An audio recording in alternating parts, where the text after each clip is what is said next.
happy.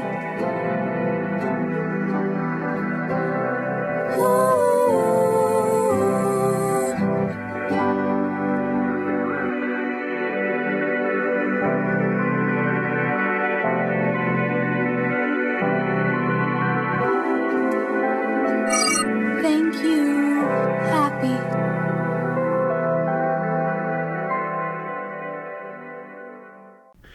Hey, thank you for joining us once again this week on A Captain's Log, broadcast television's only Star Trek show where we bring you exciting Star Trek interviews and current news from across 4 quadrants of the galaxy. 4 quadrants, that's right, BK. And for those of you new to this show, my name is Lili Fox-Lim, and I am honored to be your host on your singular host on our trek through the treasure troves of memory and nostalgia alongside my partner and friend, Ambassador Croix. Oh, thank you, Lily. This week we have a very interesting episode lined up for you Trekkies and what will sure be our favorite episodes top 11 list. Ooh, my.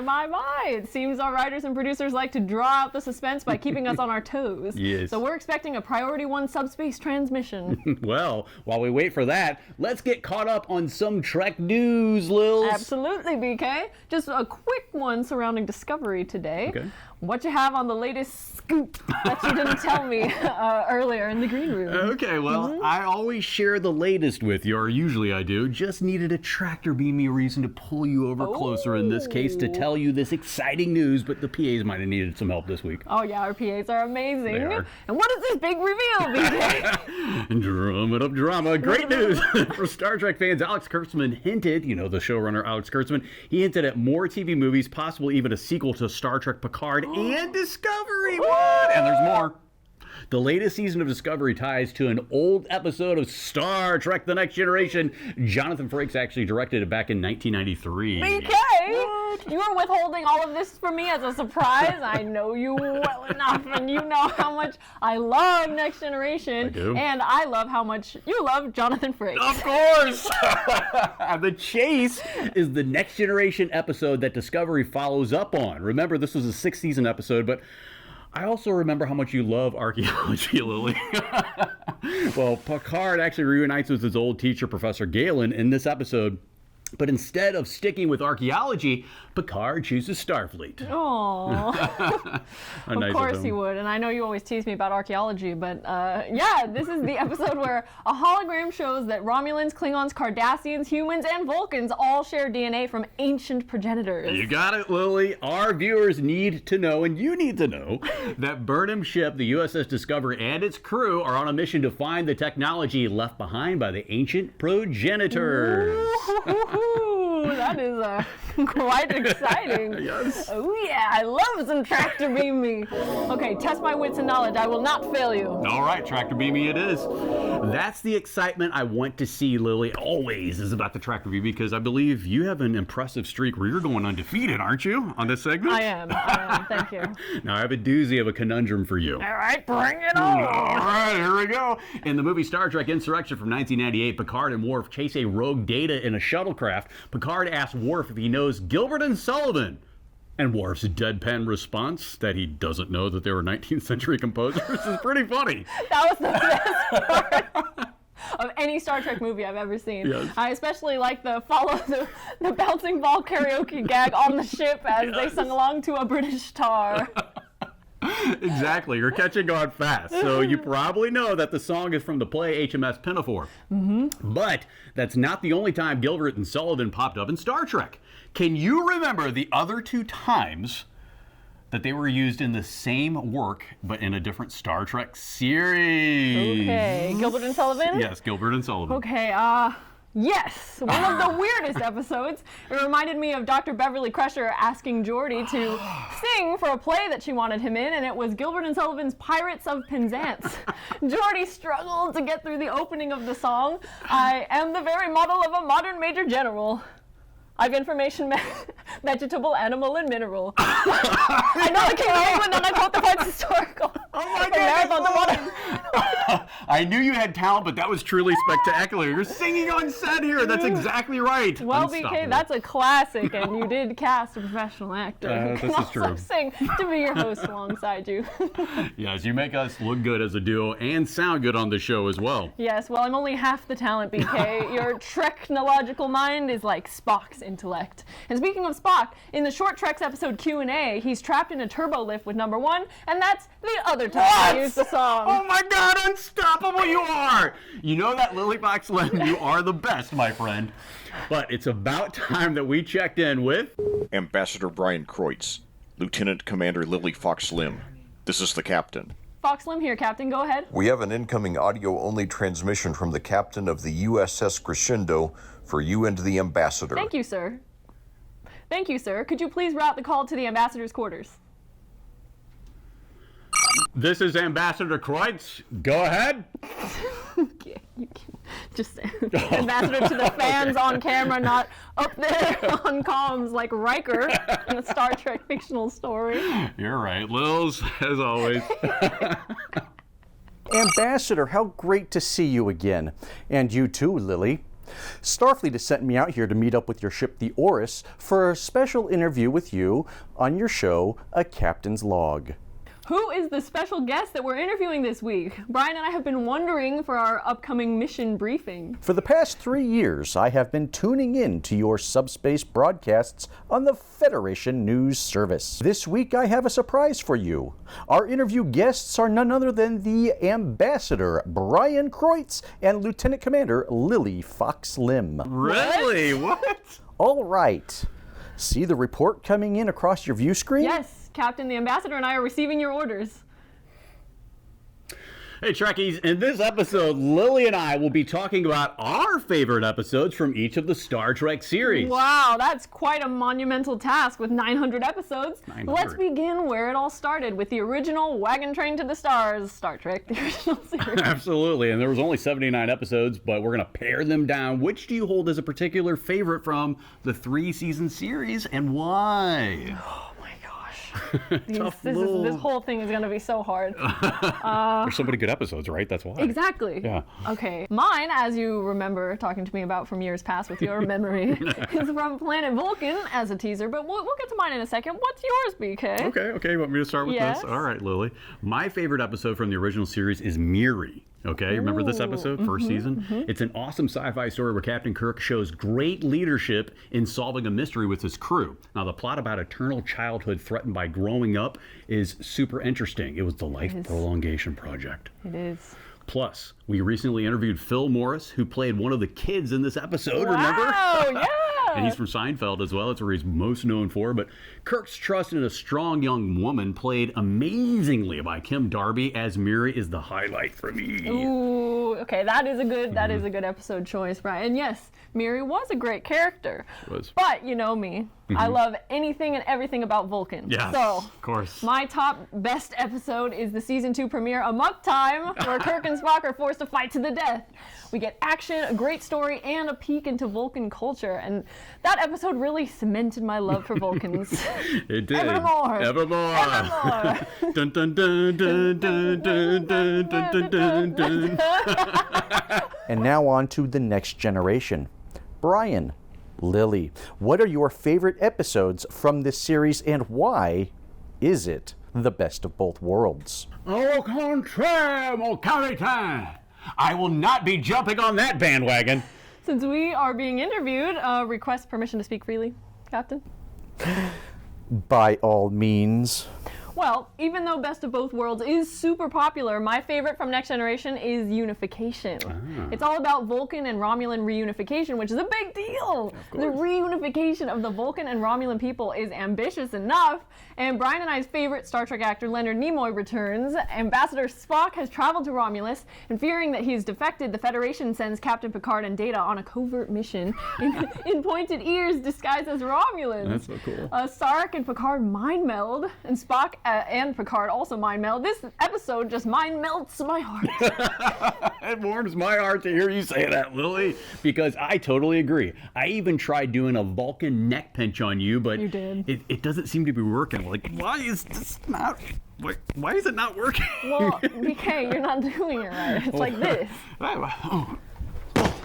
See? That's how it's done. And you clearly haven't had proper Vulcan martial arts training. Anyway, as I was saying, Spock shows up at the end of part 1. And in part 2, he starts working on uniting the Romulans and Vulcans, who used to be one race. Historical fact. Okay. I get the message, Lily. I get the message with your Vulcan amusing antics. May I have a turn now? Okay. Okay. The Inner Lion is an amazing episode with a super detailed story and great acting. That's my favorite episode from Star Trek The Next Generation. Patrick Stewart gives a different kind of performance as he lives in a whole lifetime in a fictional world with a happy family. But there's also a deeper message about a dying planet and the consequences of neglecting our environment. It's powerful storytelling at the nth degree, Lily. Oh, hey, the nth degree is another episode, a Mr. Barclay episode. Keep going, BK. That's a Picard voice. As you will, as you will. As you will, okay. Experiencing a whole lifetime in family legacy through Picard's eyes in the world of Kanan in this episode is absolutely amazing. It's mind-blowing to see the chemistry and genuine relationships he forms with his wife, Eileen, played by Margot Rose, and best friend, Bataille, played by Richard Reel. And having Patrick Stewart's real-life son, Daniel Stewart, grow up quickly throughout the episode alongside his sister, played by Jennifer Nash, adds another layer of depth into a mega episode of the full life drama in this episode. I think it was fantastic. Those are awesome choices. Picking from over 170 episodes in a series can be tough, but that is what makes this interview fun. Now, who's ready to take a crack at choosing their favorite episodes from Deep Space Nine? You know, I'm up for the challenge, Captain. This year is a big deal for Star Trek because September 8th, 2024 marks the Bell Riots. Remember these? Yep. My favorite Deep Space Nine episode is Past Tense. It's a two-parter that gives us a realistic glimpse into the social and economic injustice, much like we see today here in the 21st century. Commander Sisko, Dr. Bashir, and Lieutenant Commander Dax get stuck in the past because of a transporter accident. They have to fix things they accidentally messed up in the timeline. Sisko ends up taking on the identity of a man named Gabriel Bell, who was killed because of Bashir's mistake. Sisko also has to lead a riot in the sanctuary districts of San Francisco to keep the hostages safe and bring attention to the struggles of the oppressed homeless citizens. Wow. I mean, that episode tackled some huge social issues, as Gene Roddenberry often did. Yes. And it's interesting to note how relevant it still is today. Really? Or maybe even more than it was then. But switching gears, my favorite Deep Space Nine episode is Take Me Out to the Holosuite. Yes! I love that It's one! a fun break from the seriousness of the Dominion War, which is quite heavy. Heavy stuff. Agreed. I love that episode. Did you know that Deep Space Nine has more episodes with Vulcans in guest roles than any other series? Really? And it's cool to see a sporty side to the show, especially with Brian's past in semi-pro hockey. Oh my gosh, and your Very amazing cool. basketball career as well in lacrosse. Totally, our love for sports shines through. It does. So get this, there's this crew from an all-Vulcan ship in this episode you're talking about. The ship's called the Tacumba, and they challenge Sisko and his crew to a baseball game. The Niners, not the 49ers football team, but they totally get crushed by the Vulcan team, and they're kind of cool with it, actually.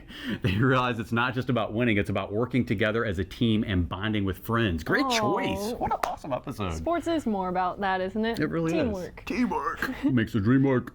Now let's move on to Star Trek Voyager. The episode Timeless is a big deal. That's my favorite episode. In fact, it was the 100th episode of Voyager. It even received an Emmy nomination. Wow. The crew gets to go back home, but ends up crash landing on an ice world. Only Chakotay and Kim survive. Harry Kim feels terrible about what happened, and actually it was a really good performance by Garrett, by the way, and we get to see him learn a lesson in humility. There are also great performances from Robert Beltran and Robert Picardo, plus Geordi LaForge appears as the captain. Are you kidding me? It's an alternate timeline. You can do whatever you Love want. that. Oh, yeah. Absolutely, and it's a Galaxy-class ship called the USS Challenger. And Geordi LaForge, the actor who plays it, it's LeVar Burton. He directs the episode. What? Yes. So anyways, they try to go back and save the Voyager crew successfully. As you guys know, Kim sends a message back through time through 7 of 9's, what we were talking about today, the optical on her face. Yeah. Yeah. Okay. Oh man. Pretty freaking cool. It is. That is very cool. But poor Harry Kim, forever an ensign. Right. Vulcan isn't the only thing that I'm into. I'm also a big fan of Klingon culture. And since Voyager didn't have many Vulcan-centric stories, which makes sense since they weren't in the Alpha Quadrant, my favorite episode is Barge of the Dead. Oh, I love that episode. It's about Chief Engineer B'Elanna Torres, who's half human and half Klingon and struggles with her identity. And the episode explores her childhood and how she felt rejected by both human and Klingon kids, which is very realistic. And B'Elanna blames her mother's strict adherence to Klingon culture for her father leaving. When B'Elanna almost dies in a shuttlecraft accident, she finds herself on the Barge of the Dead, heading to Klingon help. But she's not supposed to be there, so she gets sent back. On her journey, she sees her mother arrive, which makes her rethink her beliefs. She decides to go back to the Barge of the Dead and release her mother and take responsibility for her own honor. Oh my gosh. Such a good episode. Yes. Jinx. Right. We even interviewed one of the actors that was in it that played the driver of the Barge of the Dead. Remember? It was Eric Pierpoint. Very good. I really like both of your choices for Deep Space Nine and Voyager. This next episode for you is pretty significant, as we've had many talks about it previously. Yes, indeed. Now, Broken Bow was the first episode of Star Trek Enterprise way back in 2001, the last of the Legacy series from Paramount on the lot. It's special because in the second season of our talk show here, Lily, on the Captain's Log, I ranked it as the #1 episode that exemplifies the ideals of Star Trek, and you did as well. Such a good episode. So good. Yes, it was a big deal, and it's the episode that you picked as #1. If anyone hasn't seen it yet, I recommend checking it out on YouTube or our Roku channel on Dead or on TV after this broadcast. Absolutely. It was cool going through our list here on a Captain's Log. Sometimes I rewatch the Enterprise premiere and get sucked into humanity's first journey into space, meeting the Klingons for the first time. Makes me cry. And the Vulcans too, right? Now, they didn't meet them for the first time, but they're working with the Vulcans closely. It shows how humans weren't perfect, but back then, the series is all about showing progress from a tough past to a better future, just like Gene Roddenberry envisioned. Oh, I agree with you, BK, and that was such a great time in Trek. It's sad we lost such a talented actor like Gary Graham, who played Ambassador Soval. And my favorite episode from Enterprise is definitely Exile from season 3. Hoshi Sato, the communications officer, gets contacted by a mysterious alien through telepathy, offering to help the Enterprise find the Xindi. Oh, yeah. But there's a catch. Hoshi, who's always known as the smartest crew member to me, makes a powerful plea to the alien saying, without this, you'll never find another companion. You'll be alone for the rest of your life. And her words leave an impression. The alien eventually lets her go, giving her the coordinates to a Xindi colony building a weapon to destroy Earth. Now, on to New Trek.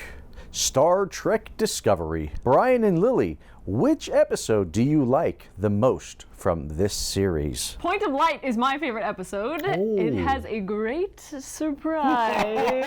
Well, Lily, is it any surprise? I chose Point of Light too. Are you kidding me? Of course you did. Yes. We're always picking the same episode. Absolutely, of course. Just because we're on the same page. We're on the same page, Yeah, absolutely. and I'm sure that you'd agree that it was cool to see Amanda, who's Spock's mom, pop up, even if she brought some unsettling news about Michael Burnham's foster brother.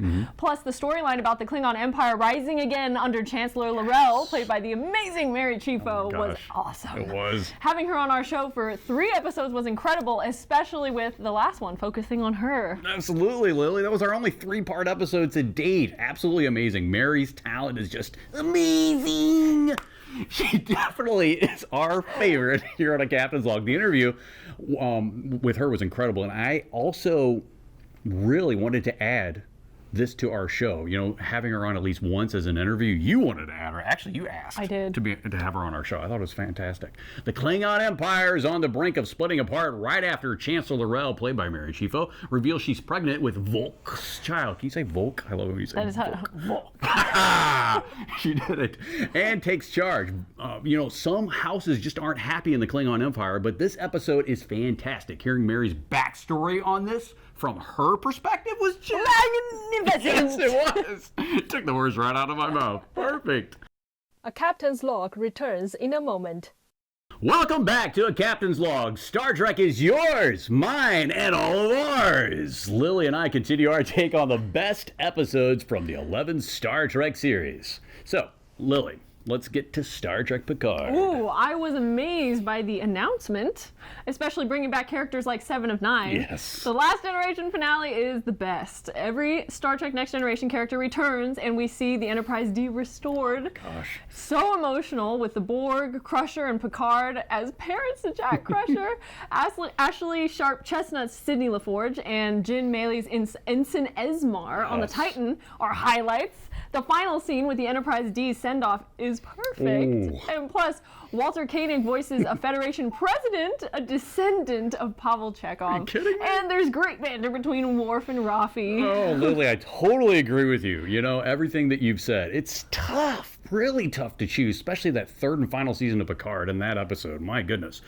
Now, there's a limited number of episodes in the series. There's only 30, but my pick is the first season episode, Nepenthe. Ooh. It starts with a revealing teaser where Starfleet Security Chief O approaches Dr. Agnes Jurati to track down Admiral Picard. Meanwhile, Picard and Soji seek refuge with old friends William Riker and Deanna Troi. Remember this one? Yes. And this is on the healing planet Nepenthe. The episode plays homage to the Next Generation with lots of Easter eggs and gives us closure on where these Trek icons are in life now, all these years later. So cool. It's so freaking awesome. Now, speaking of homage, the latest live-action series in the new Trek era follows the adventures of the original Enterprise NCC-1701. No bloody A, B, C, or D, right?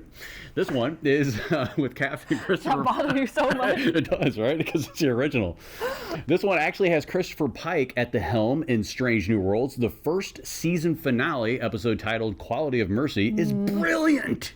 It reimagines the original series episode Balance of Terror, which was a top 10 always with a lot of people in the original series.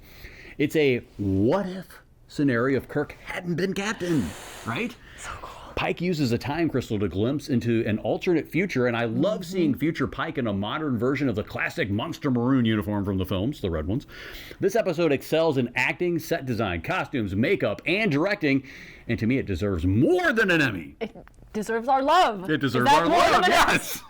Absolutely. Those Old Scientists is my favorite, but I also love Tomorrow and Tomorrow and Tomorrow. Oh, I love that one too. And A Quality of Mercy, Yes. like BK does. But when it comes to a modern twist on classic Trek, Those Old Scientists takes the cake for me. It combines two Trek treasures into one episode, just like the best of both worlds. A classic. Yes, it was. In this episode of Lower Decks, Ensigns Boimler and Beckett Mariner find themselves in a time travel mishap. Boimler ends up meeting Spock, Una, and La'an from the past, which is pretty cool. Yes. And he even notices the old school SCOMS computer system, a blast from the past before LCARS. That's right. But La'an reminds him of temporal protocols before he can mess with anything, which is probably good. Yeah, I think that's true. We were talking about this episode in the green room earlier too. Those Old Scientists.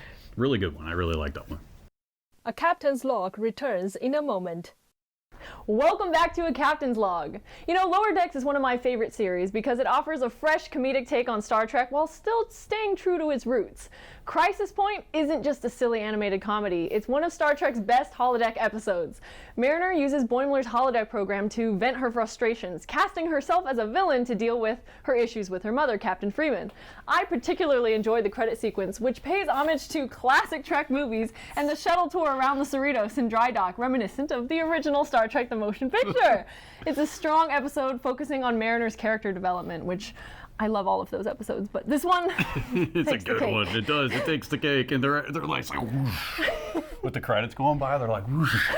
And the holodeck, it's so crazy with the original So music, funny. right? It's so awesome. Crisis Point to me is like a treasure trove. But lastly, Lily, and I believe we both agree, our oldest and newest animated adventures between Star Trek the animated series in the 70s and the newest with Star Trek Prodigy, right? Okay, yes. Oldest and newest series. Of course. Okay. Had to spell it out a little bit You too did? much. Sorry. No, I get it. 'Cause Now I wasn't get it. I No, wasn't I'm good saying it now. I right. get it. I wasn't saying it It's okay. It's okay. It's okay. Now, we watched this series the least in the 1970s because even though it was like years later after being on VHS and then streaming and television, we just didn't watch the animated series much. But probably because of the availability of it, it was really hard to watch. Oh yeah, that's why. Yeah. You know, it still holds a classic Trek-tastic taste in our mouths with DC Fontana and Larry Niven's writing. But this episode was actually written by Howard Weinstein, titled The Pirates of the Orion, right? The Pirates of Orion, I'm sorry. We love Tendi, but her animated green skin beauty and feminine leadership was trailblazed by this episode in quite a way. Because they're showing the Orions for the first time differently, not as female sex slaves. Albeit, the captain was a male, he dons the first Orion ship shown ever. Ooh, yeah. This really did pave the way for the Orions, and it showed that they have their own like minds and way of living beyond just being sexualized all the time. Exactly, right? Yeah. Also, Howard Weinstein wrote it as a teenager, and Roddenberry loved his first draft. In fact, I read that this is like one of the best first draft scripts he had ever written, or anyone had ever written. Wow. It's pretty crazy. Now, shifting to the latest animated series, Star Trek Prodigy. Lily, what you have for your best episode? Okay. My favorite episode is Masquerade. The USS Protostar encounters familiar faces like Edward Jellicoe, reprised by Ronnie Cox, who appeared over 20 years ago in the Next Generation's Chain of Command episode. Jellicoe's tough negotiation with Admiral Janeway adds an exciting dynamic to the story, and also the return of the outrageous Okona proves to be quite helpful to the young crew. Our interview with Bonnie Gordon, who voices characters like a Romulan Tal Shiar agent and the ship's computer, provided insight into the show's mysteries, including Captain Dahl's connection to the Soong family dynasty. Oh, so many Soongs! Adam Alton, Corey, Eric, Noonian. It's hilarious how we seem to always think alike, especially when it comes to picking episodes and our second choices, if we had any.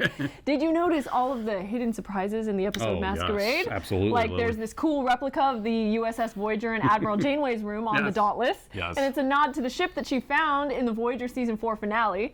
And did you catch all of those emblems representing the species in Dahl's genetic makeup? It was so neat. Yes, really a lot of cool. those emblems. That was super cool, showing all the species that are within him. Yeah. So neat. I really like that. Lily, I have spoken with your captain who has given me permission for this honor. Lily, will you please step forward, front and center? Yes, Captain. It is my great pleasure to inform you that your work on this show has not gone unnoticed by Starfleet Command. So, Lieutenant Commander Lily Fox-Lim, I hereby promote you to the rank of full commander with all the rights and privileges afforded therein. Ambassador Kreutz, please extend your hand and help me with these honors. Congratulations, Commander. I believe you most definitely deserve this for all your hard work that you do here on A Captain's Log. Thank you, BK. And thank you for tuning in, and we'll see you next week. Until then, from everyone here at A Captain's Log, live long and prosper. Hello, happy, my old friend. I'm glad you've manifested yourself into a human I can depend on to bring me happy.